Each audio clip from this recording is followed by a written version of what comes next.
Hello दोस्त, आप कैसे हैं? मैं उम्मीद करता हूँ आप अच्छे होंगे। फिर आपके सामने एक नए वीडियो के साथ मैं उपस्थित हुआ हूँ, मोटिवेशनल एवं कोटेशन के साथ। ठीक है, तो आइए देखते हैं मित्रों, इस कोटेशन से क्या भाव निकलता है और इससे हमको क्या सीख मिलती है। ठीक है, इससे हमको क्या सीख मिलती है, क्या प्रेरणा मिलती है और ये मेरे लिए किस प्रकार से गति का आधार बनती है, उस चीज़ को जानते हैं। तो पहले पढ़ते हैं, फिर उसके बाद इसका भाव निकालते हैं। आइए पढ़ते हैं।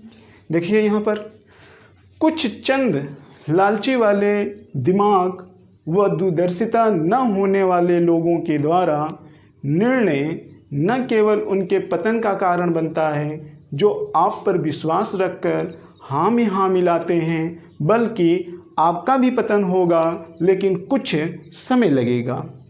इतिहास इस बात का गवाह है, इसलिए ध्यान लगाइए और एकता बनाइए। इसमें आपका, आपके लोगों का और देश का प्रगति होगा। जी हाँ, तो समझते हैं, आइए इसका क्या भाव निकलता है। देखिए मित्र, ये स्टेटमेंट में क्या कहा गया है उस चीज़ को समझते हैं, फिर भाव निकालते हैं।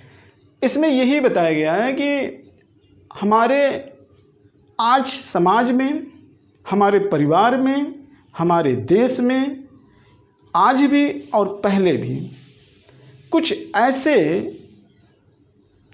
चंद लोग दिमाग वाले जो लालची स्वभाव के होते थे। कुछ ऐसे चंद लोग जो लालची स्वभाव वाले दिमाग के होते थे और साथ ही साथ उनके अंदर दूरदर्शिता नहीं होती थी। बहुत सारे ऐसे शासक बने हुए थे और जो अपने पतन की तरफ गए, बल्कि उनका ही पतन नहीं हुआ, जो उनसे लोग जुड़े हुए थे उनका भी पतन हुआ।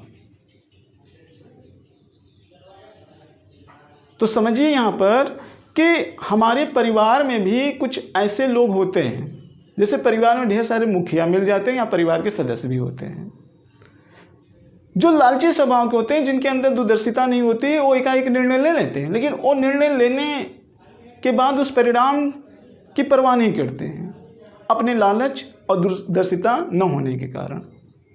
आप कभी सुने भी होंगे कि घर में किसी एक सदस्य की मूर्खता के नाते उस घर के परिवार का कई सदस्य परेशान होता रहता है हमेशा, ये भी सुने होंगे। और यही चीज आप राजतंत्र में कई शासक आपको देखने को मिल जाएंगे कि राजा के द्वारा निर्णय सही न लिए जाने की वजह से, या राजा के अंतर्गत जो सभाएं होती थी उनमें किसी के अंदर लालच और दूरदर्शिता न होने के कारण भी कमियां दिखाने से पूरा सभा परेशान होता था। देखे होंगे आप।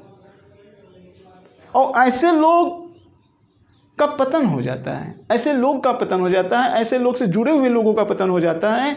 अगर देश की बात है और राजा है तो देश कभी प्रगति नहीं कर सकता है, उसका भी पतन होना स्वाभाविक है। कोई पार्टी भी हो, कोई भी पार्टी हो, कोई भी राजनीतिक दल हो, या कोई भी संगठन या संस्था हो, कोई भी संगठन संस्था हो, चाहे वो परिवार हो, चाहे वो कॉलेज हो, चाहे विश्वविद्यालय हो, या कोई समुदाय हो, अगर उस समुदाय में रहने वाले के अंदर ये भावना उत्पन्न हो गई, कौन सी भावना? उनके दिमाग में लालच का बीज और दूरदर्शिता का किरण, लालच का बीज होगा और दूरदर्शिता की किरणें नहीं होगी, तो पतन होना तय है, तय है मित्र।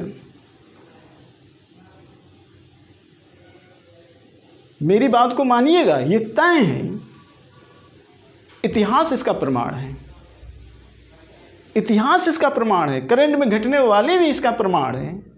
ज़्यादा नहीं, आप कुछ समय पहले चल जाएंगे तो ये चीज़ें परिवार, राजनीतिक दल में ये चीज़ें आपको देखने को आए दिन मिलती रहती होंगी। ये बात अलग है कि आपने इस पर कभी गौर नहीं किया होगा। कारण ये है कि हम लोगों का बस सिर्फ एक ही चीज़ है कि सिर्फ सूचनाओं को सुनना, लेकिन उसके पीछे विश्लेषण करने के लिए जोर नहीं देते हैं कि आखिर होता क्यों है ऐसा। तो विश्लेषण कौन किया था इस पर, कौन किया था? सबसे ज़्यादा विश्लेषण करने वाला अगर कोई व्यक्ति मिला सबसे ज़्यादा तो वो चाणक्य थे।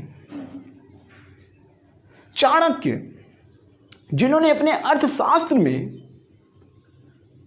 एक अच्छी राजनीति होने के लिए सप्तांग का सिद्धांत दिया था, सप्तांग का सिद्धांत दिया था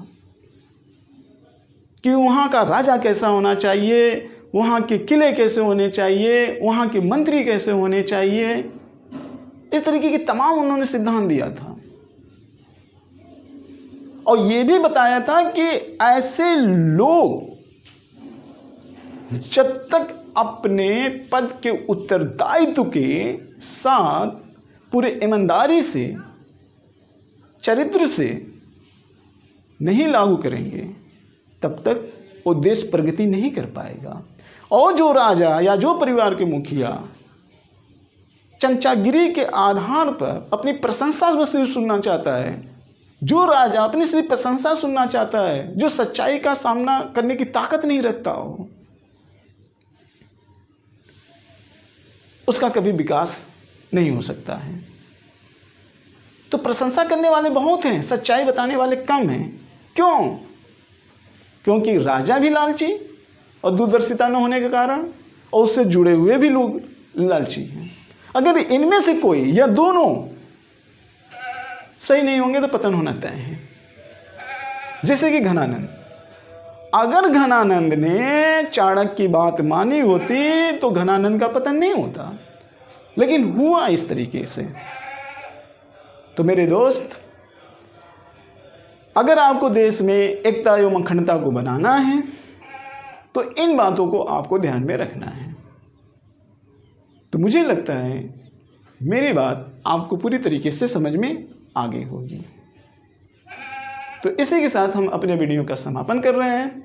नेक्स्ट टाइम एक नेक्स्ट वीडियो के साथ आपके सामने फिर उपस्थित होंगे, एक नए कोटेशन के साथ, एक नए मोटिवेशनल के साथ। इसी के साथ जय भारत, जय हिंद।